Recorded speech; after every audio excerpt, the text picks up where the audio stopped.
G'day punters, the Direction Plus pre-filter is now installed. Two things to be aware of. First is the fitting instructions and the brochures in the box give no indication about which is the inlet and outlet of the filter housing. Did a little bit of research, and the inlet is the housing hole closest to the mounting hardware, and the outlet is the hole furthest away from the mounting hardware. So this hose goes to your fuel tank, this hose goes to your manufacturer's fuel filter. They are numbered 1, 2, 3 and 4. Got some blanking plugs in the back there, but they don't say anything about whether they're inlets or outlets.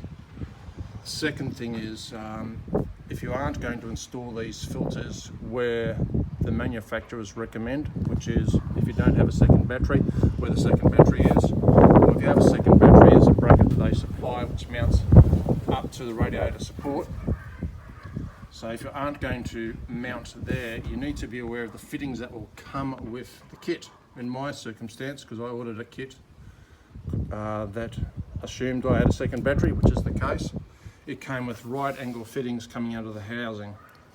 They'd be useless in my circumstance, so I slipped down to the local hydraulic shop, got some straight fittings for a cool exchange of about 30 odd bucks. Otherwise, it's been a fairly straightforward fitting and installation. A bit of pumping on the fuel pump to get the pre-filter all primed and the fuel system primed before it starts again.